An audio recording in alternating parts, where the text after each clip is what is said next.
and welcome to the Microchip Is podcast. Join your host, Mike Maynard, as he learns about the technologies, products, and people that make Microchip Technology what it is today.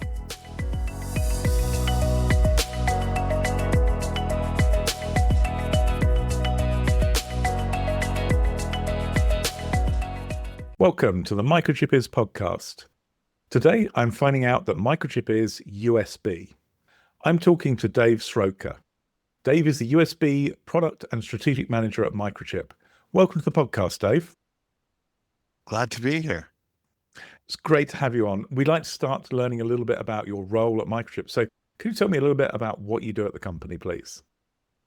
So I've been doing USB for over 25 years, in the last 12 years, at Microchip.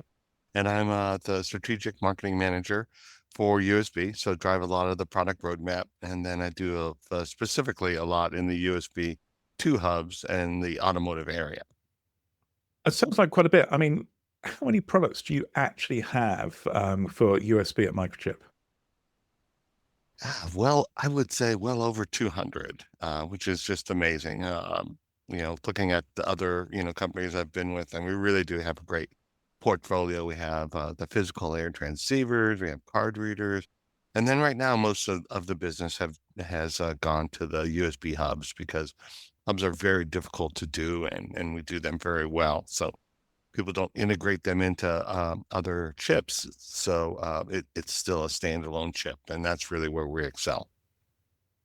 So we're going to talk a little bit about the products and the applications in a minute.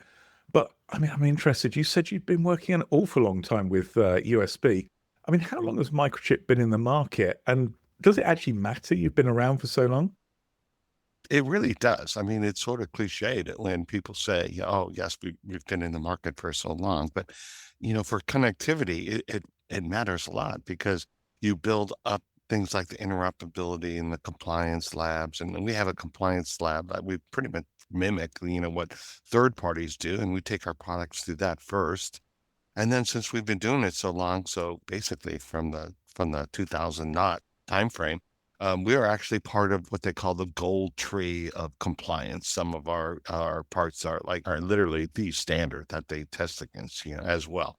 So it is important because when you plug in a USB, people expect it to work the first time. And we're very proud to say that with our devices, they can rely on that.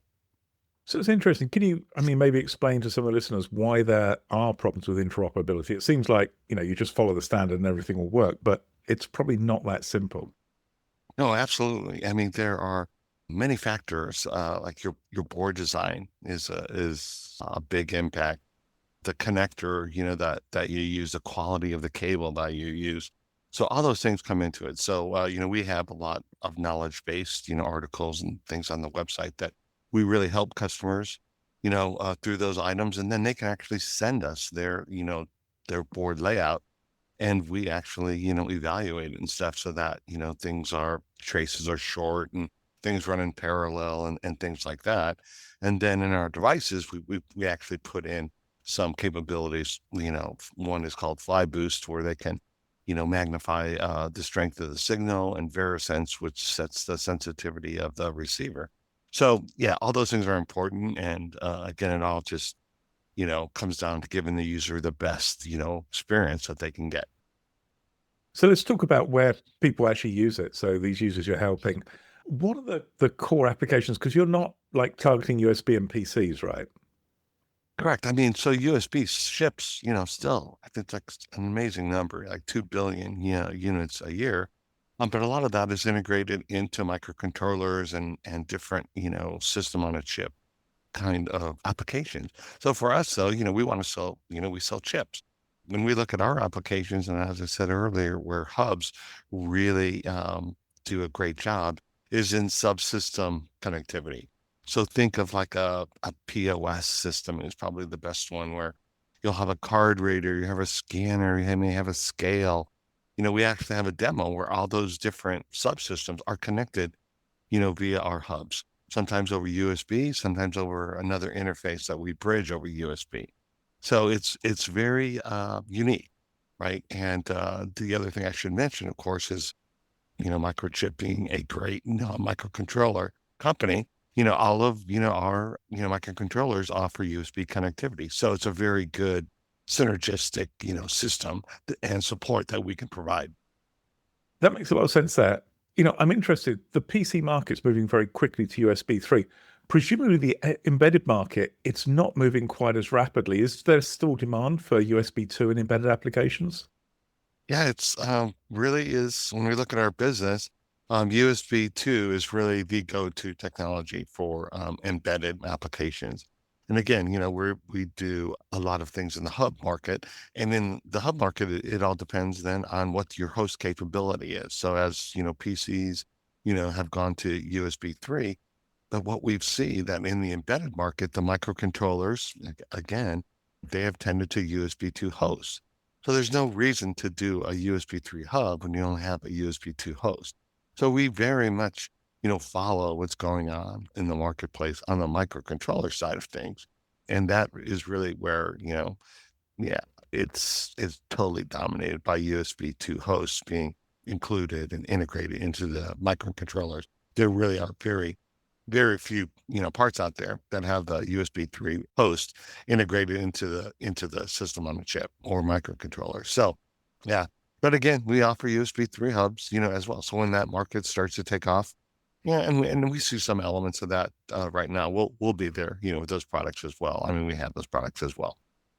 But presumably, I mean, if people are still very much, building new designs with USB 2, I mean, longevity of products and ensuring, good product lifetime is really important for these embedded customers. So what are you doing around that? So the next thing there is like for Microchip has a very, well-established longevity policy. And basically, if we have customers who are buying the part, even in, small volumes, we'll continue, to support it. Now, for USB 2, I don't want to, name parts or anything like that, but we ship millions of units, per month on many of these parts, right? And even though they've been around and been released for, well over 10 years. And again, that gets into the compliance and the interoperability and the fact that, people have a higher assurance that they're going to work. And it's just, there's just no end in sight. And in fact, our numbers, continue to go up. So it's a very good market. That's interesting. I mean, one of the other markets I did see, you talked about things like POS, but I saw you're involved in automotive. So presumably that's like plugging my iPhone into a car for Apple CarPlay. I mean, does that add extra complexity and extra requirements for the USB device? No, it actually does. And the nice thing there again is USB is being ubiquitous over many different, product categories, handsets, as well as notebooks and laptops. It actually, provides us with the ability to bring in those products into the car environment and ecosystem, right? And in the case of CarPlay, it's been, it's a great thing. We're involved in it. CarPlay does some things where it starts off as a USB device in the architecture, and then it becomes a host. So you have to be able to support that in your chip and interface to the head unit to do that. And obviously that's market has just, exploded where people actually put CarPlay in their ads, right? And for the different automotive OEMs. And it's really good because it's a safety feature, you can actually still work on your phone and text and do things, with your voice through your iPhone and through the head unit. And it's totally integrated and it's seamless, activity. And it really improves the safety. I love it. And my family loves it. We use it all the time. And presumably the fact Microchip's also been in automotive for a very long time, it makes you a really good supplier for that market. Well, exactly. We have, there are a lot of quality standards, in automotive. And actually, that's one of the things that, so as Microchip purchased SMSC, which was the USB companies in the, 2 knots, they really said, hey, we're going to bring these products into automotive, put them in our processes for quality, reliability, all the things, the testing and everything you have to do to get it to the automotive standard. And then there's also a lot of requirements for, when you do have an infield failure, you have to respond in so many, literally hours and, be very responsive. So being incorporated with Microchip, it really enabled a huge market for the USB hubs and all the products. So that process and all those standards, were there with Microchip, and it's great to be able to support the automotive customers. That sounds great. We talked a little bit about the standards, but I noticed actually when you look at the Microchip USB products, there's features which are kind of on top of the standard. I mean, one of them is Smart Hub. Can you explain what that does and why that's so important for your embedded customers? Oh, absolutely. So Smart Hub is a term that we came up with to describe the fact that we do more in our hubs than just, subsystem connectivity and just USB, connectivity. So we include things like microcontrollers in there so that we actually can bridge from USB over to, I squared C or I squared S for audio. We do things like, yeah, as we've got involved with our customers, especially in automotive, they want to do in-field upgrades, to their system. So we do things like we put a host in the hub so we can upgrade actually the chip and how it functions. If there's a new standard, say for charging or whatever, we can actually upgrade our chips in the field, because of what we've added into the hub. So in this case, a microcontroller, we have to add security, we have to put in hash, a 256-bit hash where, you challenge the upgrade, so that that you're not being hacked and just, someone's trying to put some bad software in there. So we do all that, those kind of capabilities, in our devices, in our hubs. And so we're like, well, it's more than a hub. So what's the best term that we could, utilize for that? And that's where we say Smart Hub technology. So that really just says that we're including different technology. We're open to including, different technology that a customer may need into our devices. But it's basically going into our hub technology. So that's how we, came up with that term and how that term was derived. That's pretty cool. I mean, you've generated a couple of nice brand names. The other ones I saw was FlexConnect. So, I mean, you talk about that with a range of applications like POS. Can you explain what that does and why that's special and how it helps those applications? Yeah. So what we found is that as USB has become a standard in the market, people are like they become very familiar with it. And the architecture though is based on you have one chip that's a host and the other chip that is a device, right? And sort of the host sort of dictates and run things, right? Which is great. And there's we have a whole driver structure and standard drivers that make that very easy and reliable to use. Well, what we found though is that people have systems where they're like, well, I really have a system where I want to switch the host from this chip or this system to this system, right? So FlexConnect literally allows you to do that. So it allows you to change where the host location is located on a port. So it could change it from say a port 0 to a port 1 or port 2. And so POS is a great one because you may have the USB host on port 0 for regular operation, but then say something is going awry in the system where you want to do a diagnostic check, you can actually change the host to port 1, have your field person go in there, connect his laptop to that port, and then start querying, the system to understand like, oh, what actually happened here, and go through, its file system and data to find out, what's going on. So, that's one example. Another example is, you need that kind of flexibility for CarPlay support where you change from a device to a host. There's also applications in monitors and docks where you're changing the source of your actual display from, one host to another host. So we call it host swapping or host switching. And we have, we offer multiple capabilities for that. FlexConnect and another technology called multi-host, we're able to do that. And users just really, appreciate that. And it's become a unique capability, again, that we patented, and developed. So it's unique and it helps users in their applications, which is what we're always trying to do. I love the way you've extended and added all these features. I mean, one other thing I wonder about, USB, a lot of people are very familiar with USB for power delivery, things like charging.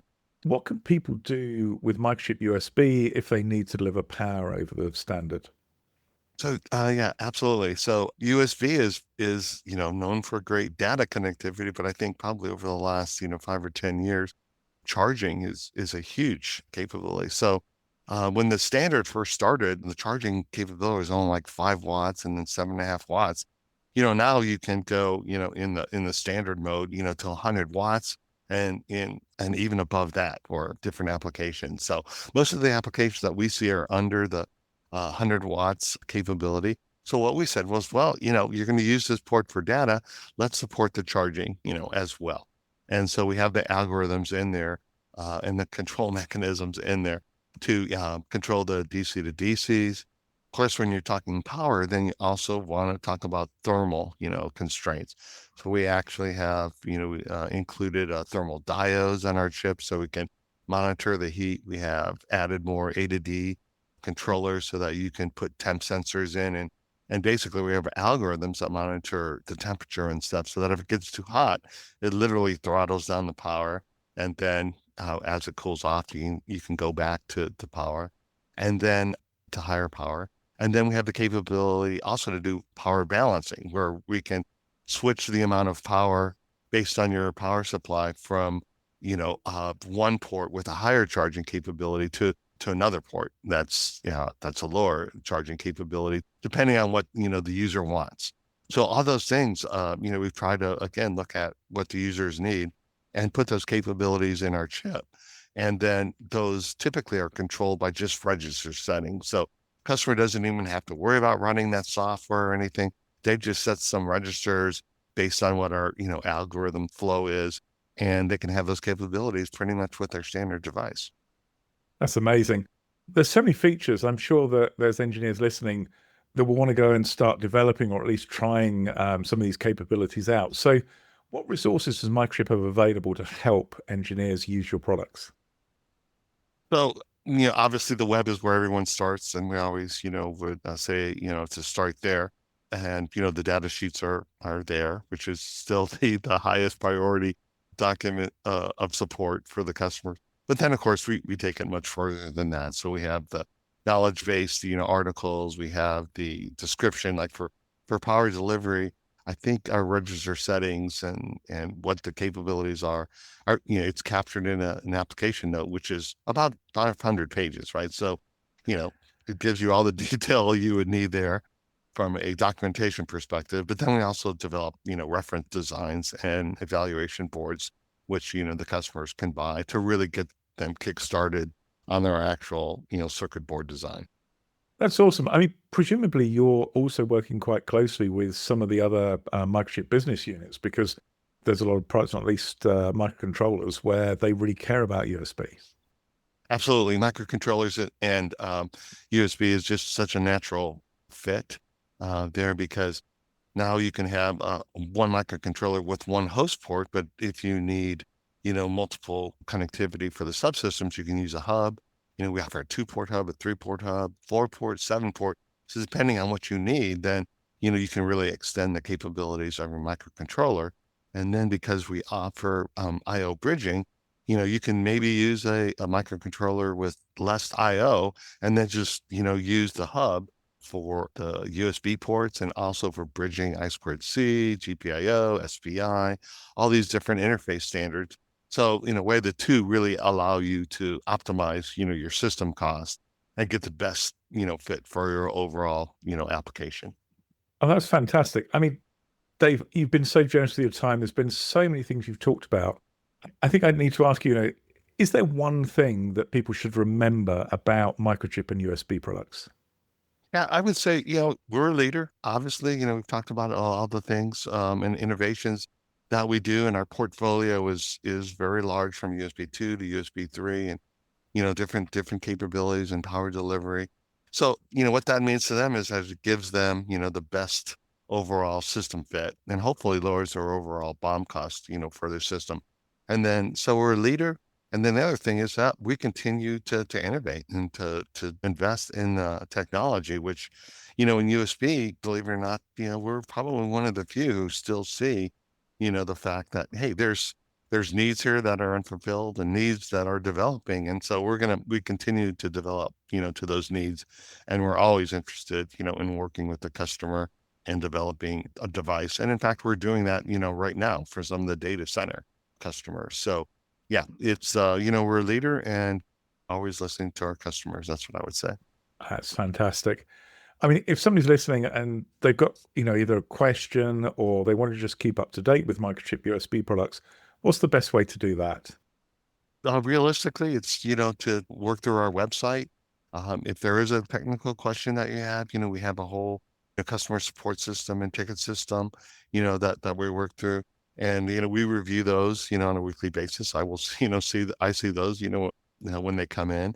And then also we have a worldwide, Salesforce and field application, force, we call them embedded system engineers, ESEs.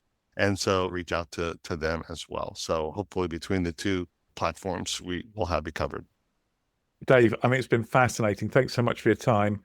And thanks very much for explaining that Microchip is USB. It has been my pleasure. Thank you so much. Thanks for listening to the Microchip Is podcast. Please follow us on your favorite podcast platform to keep learning about the many technologies, products, and people that make Microchip what it is today.